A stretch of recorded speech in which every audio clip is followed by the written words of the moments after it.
This is Momxiety with Sav Social. I'm your host, Samantha. Let's get right into it before the baby wakes up.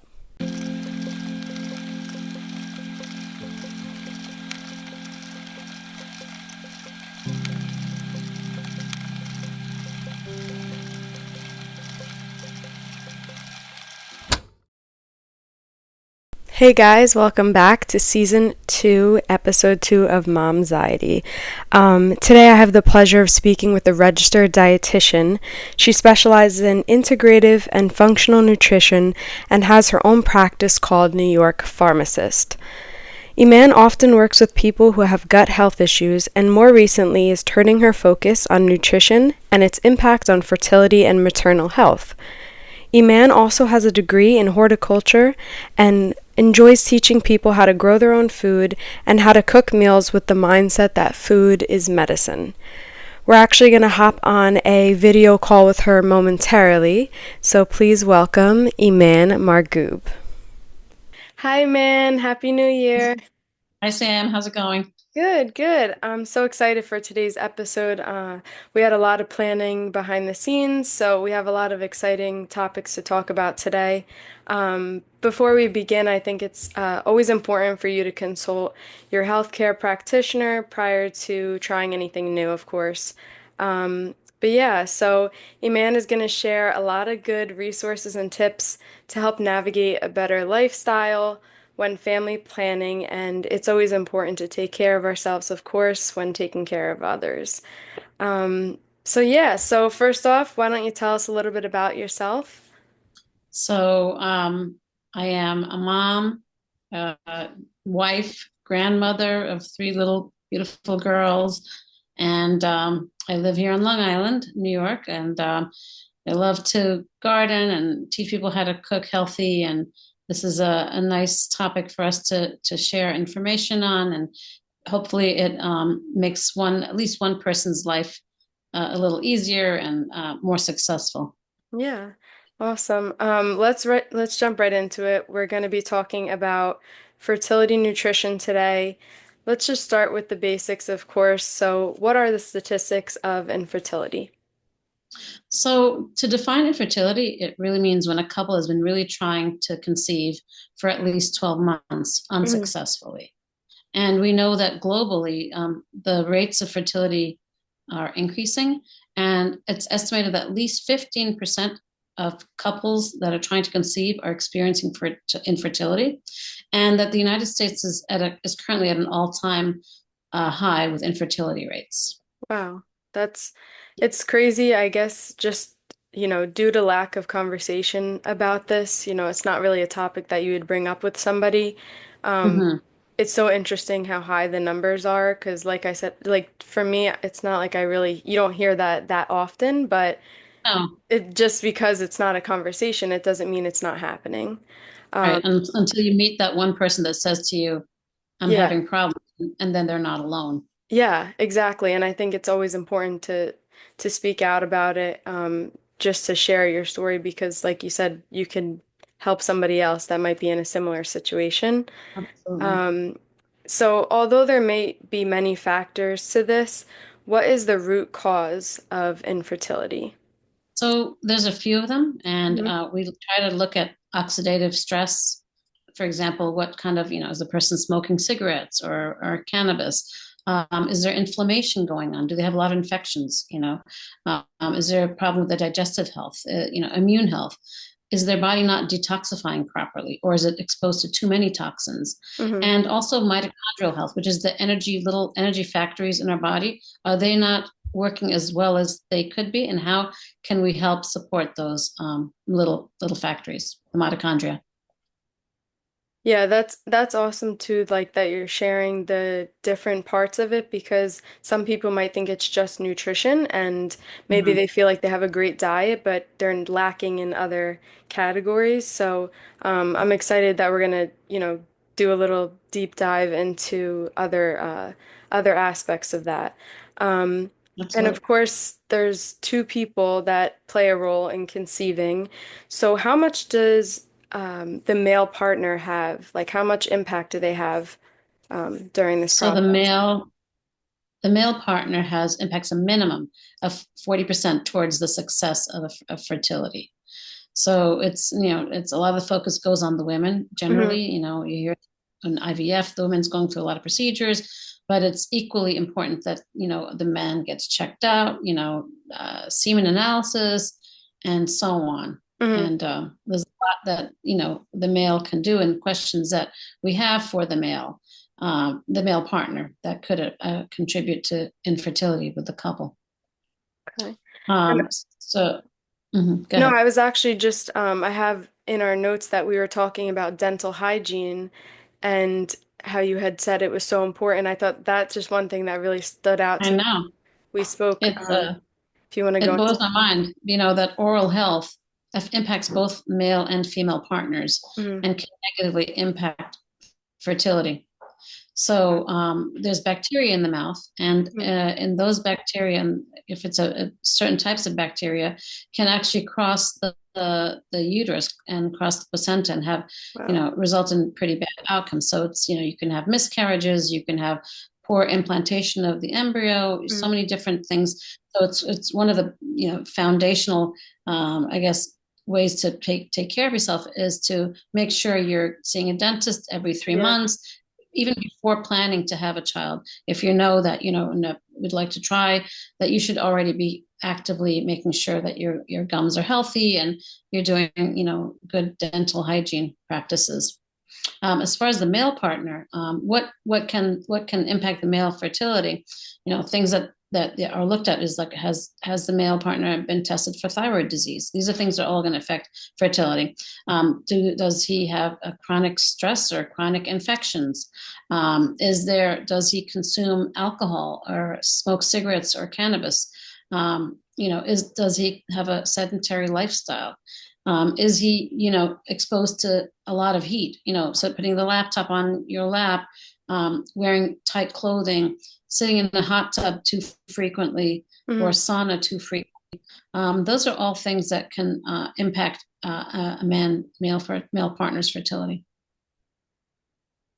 Um, and do you want to go into a little more detail about the women's role?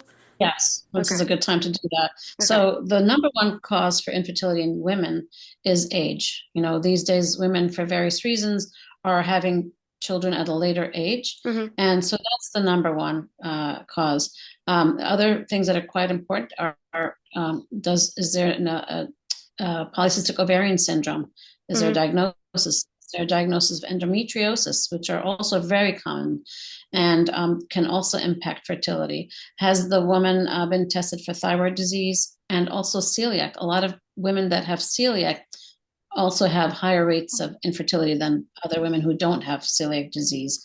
And of course, since we're discussing nutrition here, what is the nutrient analysis? So a person going into, trying to conceive should really know if they're deficient in any vitamins or minerals or, and what that foundation is so that they can move forward and focus on what they can make changes on. Okay. And the way they could find that out is through blood work, correct?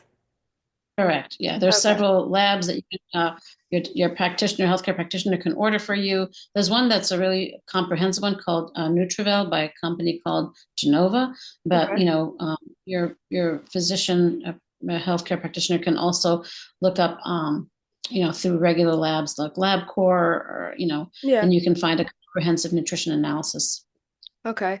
And that's also kind of leads into something I was going to speak on later on, but about prenatal vitamins and Mhm. when it's important. Like, when would you tell somebody to start taking that? Like, when they're actually actively trying, or just. I would say, yeah, a minimum. If you know you're going to start actively trying, you're supposed to be on those prenatals 6 months before Okay. conception. As soon as you start, you should also. And the thing that also always gets neglected is like the woman's taking the prenatals, but the guy also needs to make sure he's having right antioxidants. And there are supplements that he could take, especially if the diet is lacking fresh fruits and vegetables. And we'll talk about that later. Yeah. But definitely changes that for the prenatals would definitely start at minimum of 6 months. prior to conception. It also reduces the number of birth defects as well. Oh wow. Okay. So six Yeah. months, that's definitely good to know because I feel like a lot Mhm. of times people just think they start taking it when they get pregnant. So it's good to know Yeah, that it's beforehand. absolutely. Okay, so my next question for you is, what are the endocrine disruptors?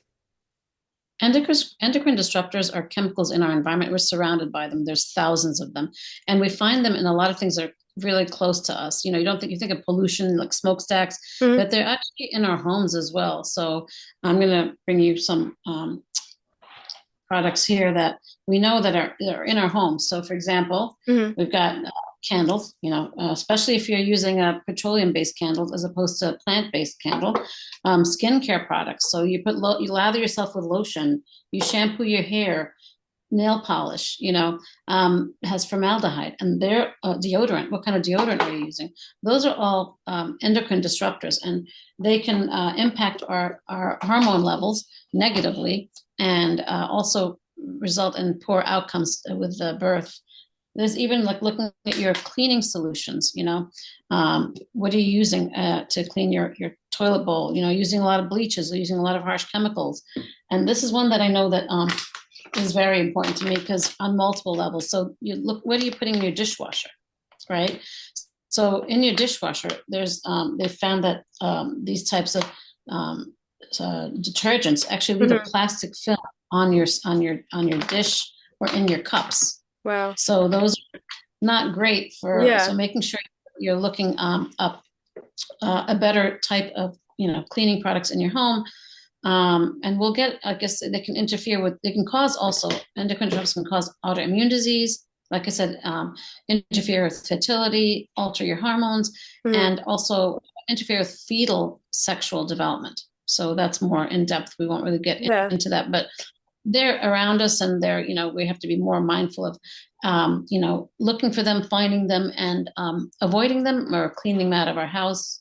Um, so, like I said, cleaning products. Oh, if you garden, a lot of people love to have that perfectly green grass Hmm. without a single weed, no dandelions Yeah. allowed. So, herbicides, pesticides. They see ants and you're spraying bug spray all over your house. You're doing takeout. You smiling? No, I'm You're just doing saying that, there's just and so many things. so many things, but Yeah. they're all things that you have control over. Hmm. You're doing takeout, and then you have hot food in plastic containers. It's really hard to find takeout places. I find it challenging, even for me, to find takeout places that will. And yeah, it's great if you love to cook, but sometimes you want to break from cooking. Yeah, And of course. ideally you do. If I had an ideal world, takeout places would not be serving food in plastic, hot food in plastic, because Yeah. that liberates the endocrine disruptors, and it's wreaks havoc on your body. So Yeah. And I know we spoke about you had mentioned an app called Environmental Working Group. And yes. I've actually used it, and there was a product on there that I was using, skincare product, that said Hmm. can affect, like it actually told me it can affect fertility. So Oh, obviously really? I cut those kind of things out. Yeah. But you have so many things in your house. It's always good to just kind of like take it room by room and just say, Yeah. okay, how can I make a little change, whether it's in a week or a month. Uh, it's so Exactly. important. And even I checked out Trader Joe's has an oat milk that I use oat milk creamer, sorry, that I use Hmm. every single day. And Hmm. I didn't know it had sunflower seed oil in it. Hmm. And again, it's not like I'm not eating perfect right now, but it's always good to Hmm. just take one Yeah, and thing we'll here and talk there. about that. I'll talk about the Yeah. oils in a little bit. It's a good thing you mentioned that. Yeah. But also, it's nice that you're looking at the EWG app Hmm. because it makes you feel empowered. So instead of feeling overwhelmed, Yeah, it should give you a feeling of empowerment that, hey, I can control it's not going to have to eliminate all dishwasher detergents of or course. all face creams, but I feel empowered because I know, what I can bring into my home and for my family and for myself for women or people, couples who are trying to become, to conceive. Hmm. It's they'll know, they have knowledge, and that's a strong tool. Yeah, for sure. And it's nice on there because they give you other they recommend things. So like it's not like you have to know you see the product in a store. You might just see it online and then, you can go out Mhm. looking for it. Because I know when I was using it, they were recommending a few products that I never heard of. And then when I went to the store, I'm Yeah, like, oh, they're right here. But I just it's wasn't, right here. you never look. If you don't look, know it, Yeah. you don't look for it. So it was just interesting that They it, also have a camera for a QR code yes, scanner that's what I too. was Not QR using. code, I'm sorry, the scanner. Yeah. Yep. And it'll pops up and it brings you right to the source and tells you about it. And they don't have everything. I was looking the other day at like makeup products, and Yeah. comparing Revlon to L'Oreal to just for my own information. Yeah. And not all the products were on there, but Hmm. there's a very good amount of products that are there. Yeah, for sure. Okay, so let's move on to our next topic. So, my next question for you is how should our diet look? So there is no such thing as a fertility diet per se. There's Hmm. a fertility lifestyle. So it's not like, oh, I'm going to eat, this and this equals, a fertility diet. Hmm. But what studies have shown is that the Mediterranean diet is a diet that has shown to, um, be a more successful type of diet. And Hmm. it's basically a lot of fresh fruits and vegetables and seafood and beans and legumes, and nuts and seeds and so on. But I think the most important thing is to avoid toxins, pesticides. So if I were to say to people, one most important thing is to eat organic because pesticides affect sperm health, and they also affect all the other things we talked about when we talked about endocrine disruptors. The other thing is to avoid things like plastic foods, canned food, even like canned sodas. Like a lot of people are drinking canned seltzers. Hmm. You know, they're refreshing, they're great, but in a can, it's not so good for you. Um, and what else? And also avoiding um, meat and fish and chicken, for example, that is not grass fed or organic. Same thing with eggs and so on. And they also found that supplementing your diet with vitamin C and iodine and folic acid and selenium and vitamin E actually helps you reduce some of those endocrine disruptors. Okay. So a diet that's, yeah, so it's not like a hopeless case. It's Hmm. like there are some supplements to, and usually if people are looking for endocrine disruptors, it's a urine test if you're going to go that far. But Hmm. just making sure you're having plenty of vitamin C or a vitamin C supplement in your diet, and some of the other, and making sure you're also um, getting the toxins out of your body. And our body does that in so many ways. Our body has its own detox Hmm. mechanisms.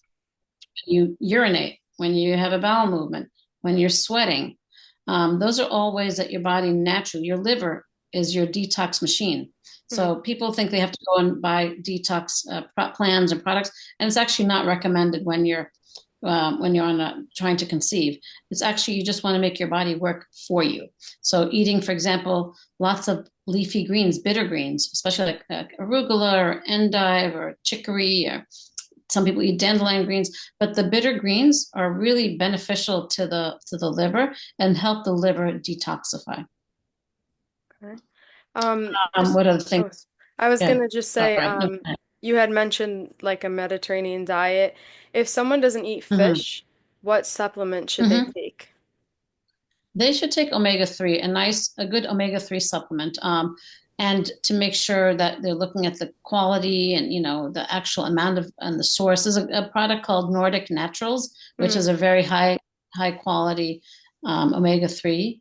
and it's one that I recommend to people, and it's a good quality because you want to make sure you're not just getting one off the shelf, like in let's say a store that has been sitting there for ages, and a random type of omega-3. So do invest in a good quality omega. Okay. Um, Also, sorry, go ahead. no, no, you You go go. ahead. No, it's okay. We mentioned, but alcohol consumption is actually a big no-no because that what that does is it's a toxin basically to the body. So Hmm. for guys and ladies and gentlemen, Hmm. avoiding alcohol is pretty important for on many levels. And then also they've done studies where they've found that they've actually found that higher fat dairy is better for fertility success than a low fat dairy. You just have to make sure it's organic and I prefer the A2 milk. We talked Hmm. about that maybe in the past. A2 milk is just a less inflammatory type of milk, and also sheep and goat milk happen to be the same type of milk, so they're also less inflammatory. Okay. Yeah, that's definitely something to look out for. I actually, I know we spoke about the A2 milk. I just bought it. Mm-hmm. And Did you? I'm proud of it's you. funny because again, it's something I just didn't know what it was, so I never saw it. Yeah, But yeah, we just happened to be in Walmart and they had it. Like, I know we yeah. were You'll see speaking it. about Yes. like Whole Foods and stuff like that. That's a little bit further, but it's like almost everywhere. But You'll find it now at Target. You'll find it, yeah. You may not find it organic. Like I know mhm. Target carries it, but I haven't found the organic A2. Okay. But I don't know if you found the organic A2 at Walmart or not. To be honest, I don't know if it's organic, but I just saw the Yeah. A2. I was, Yeah. There's a brand called Alexander. And mhm. that one is organic and A2. So if you're able to find that somewhere, that's great, but at least it's a step in the right direction. Yeah, Uh, the next step would be to find an organic source of dairy. yeah. We'll definitely Um, keep an eye out for that. mhm, mhm. Um, do you have so what are other lifestyle considerations that need to be like changed? Um, So I do want to touch upon oils. I know we kind Oh, of, okay. Yes. Yeah, let's passed jump on by it. oils a little bit, Hmm. but the problem with a lot of the oils that are in the market, you mentioned sunflower oil, right? Yes. So a lot of the oils are genetically modified oils. And what the problem with that is that they tend to be very heavily sprayed with pesticides. So that's one reason you kind of stick to certain types of oils. So I recommend people have these five oils, five sources of fats in their kitchen. So you've got your olive oil, extra virgin olive oil, Hmm. avocado oil, you've got your butter, your ghee, and your coconut oil, and they should all be organic. So I've got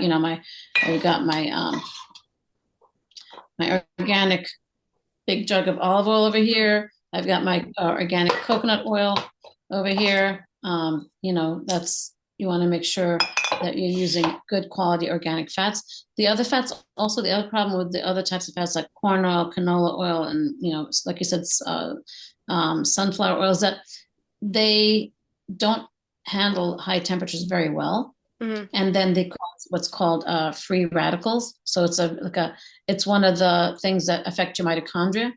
Okay. So those are considered, toxins really, and they're not really healthy to cook with.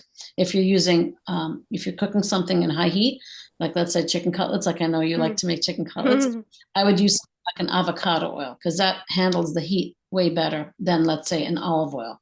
Yeah. So it's got a higher smoke point, they call it.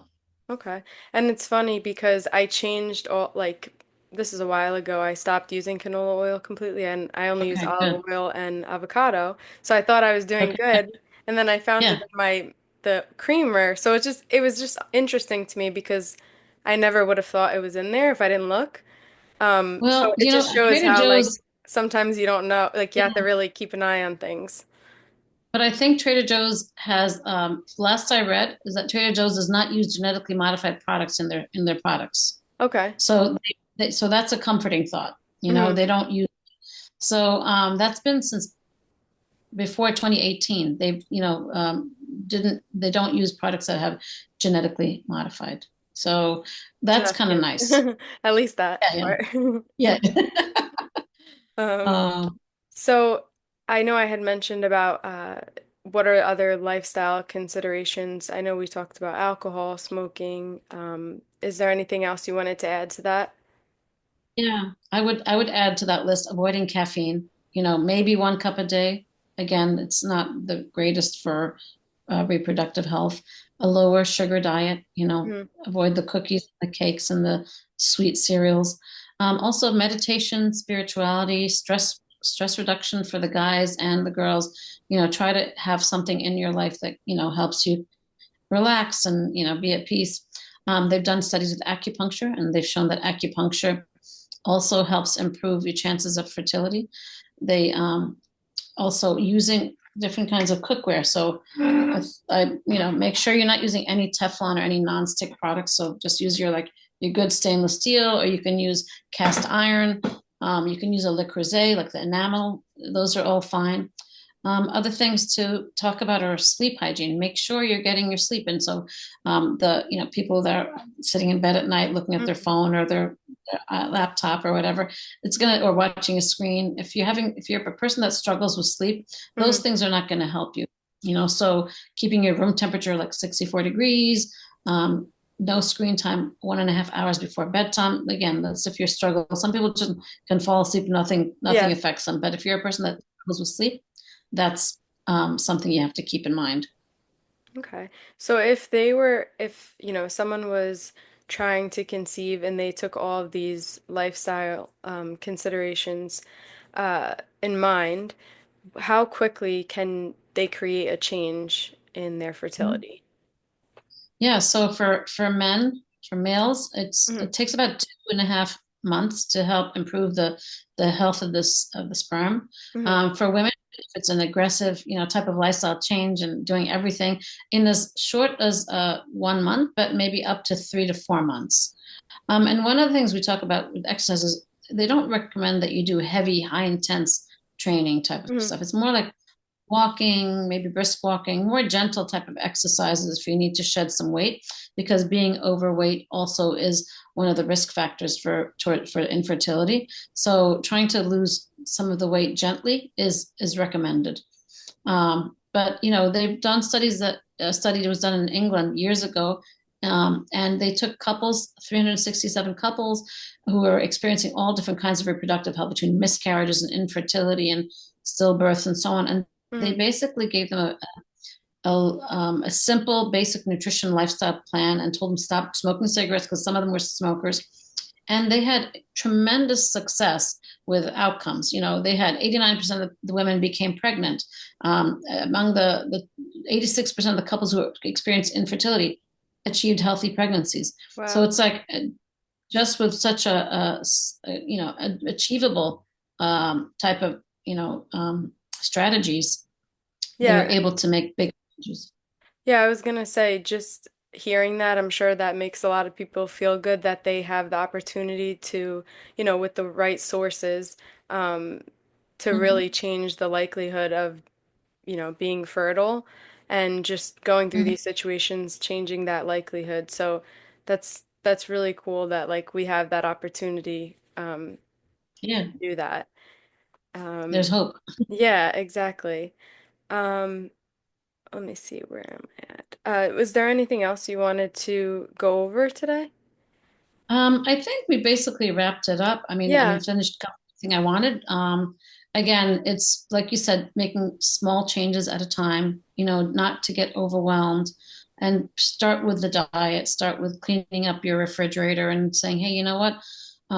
Compost whatever you don't want to keep, any, Mhm. fruits and vegetables, and try at the next shopping, grocery shopping run or whatever, try to, start bringing your fresh produce in, start bringing your fresh, your organic eggs in, just make small changes at a time. And then little by little, you'll achieve, we didn't talk about water. That's I critical. was actually, that's funny you said that because I was just thinking how Yeah, we just bought glass like jugs of water and I was you did. thinking of Oh, you and then excellent. I'm like, wait, we didn't speak on the water. Yeah, it's sitting We right have next to me we here. have time, so we Yeah, could put okay, that in good. there. So at the foundation of everything, our body is over 80% water. We need water for every single metabolic reaction. It's so critical. It's for detoxification. Just if we're sweating, we don't replenish, you're not going to clean your body out. You can't go to the bathroom right. But all the bottled water in the market, they've done studies, they all contain plastics. So every time you're drinking a plastic bottle of water, you're ingesting endocrine disruptors. And you're also, chucking a bunch of plastic into the Yeah. environment. So you want to also make sure you're drinking filtered water because a lot of municipalities are using chlorine and fluoride in their water. And Mhm. again, they're both endocrine disruptors. So again, if you're not using glass, you're making sure you're getting a stainless steel, not aluminum on the inside. Make sure it's not aluminum. Make sure it says stainless steel on the inside, or glass. So, and then as far as water, I like to recommend a reverse osmosis system. It just fits underneath your kitchen sink. It's like, a tank about, and it has a 5 gallon holding capacity. Hmm. And there are options to do a whole house. Some people don't feel comfortable showering with chlorine on their bodies. And then you can get, it's a little more expensive, obviously, but there are such things as a whole house, um, reverse osmosis system. But the very minimum, your drinking and cooking water should be filtered so that, you feel comfortable with that. Another thing is, thinking about back to heat, talking about plastics and heat. So the Keurig, if you have Keurig, you might want to switch out from that. Okay. Yeah, I was recently given a now I'm drawing a mental block. For coffee. French French press? press. And I was like, I Yes. don't know how to use this thing. And then after our conversation, I'm like, okay, it's actually really easy. It Very tastes so easy. much better. I'm like, okay, Yeah. this is nothing. But it's just it's, intimidating at first when you start changing things and you're just like, Yeah. I don't know how to do this, but it actually There's was, always YouTube. There's always yeah, YouTube. Or you can just yeah, have a bad cup of coffee one time and then it'll be yeah, better the next. exactly. Exactly. But yeah, so we actually are perfect timing. And Great. do you have any last minute thoughts that you want to leave No, everybody with? I think we've covered it. And I wish everybody luck and success and take a deep breath and just, go slow and go clean, Yes. you know? Go through your cabinets. Um, But yeah, so I really hope, like you said, I really hope this helps people, couples when starting a family and new moms who may feel a little bit lost in the beginning stages. I know how it feels. I'm sure you went through the same thing. It's a little bit overwhelming. So Yeah. it's always good to just change things a little bit at a time and to make sure that you guys tune in to part two with Iman. We have another topic that we're excited to share with you guys. But yeah, so thank you so much for your time and sharing your knowledge. I was going to mention that you have an Instagram, Iman Marghoob, where she shares nutritional tips on how to better your lifestyle. So, thank you again. Thank you. Thank you so much for My your pleasure. time. Thanks for having me, Sam. Of Thank you so course, much. of course. We'll All talk right. Until soon. the next time. All right, take All right. care. Take care. Bye. Thank you guys again for tuning into Momxiety. I cannot wait for part two with Iman. I know I have learned so much just from this one chat with her, and I really hope that it helps at least one other person with their fertility journey. And again, thank you guys again for so much support with my first episode.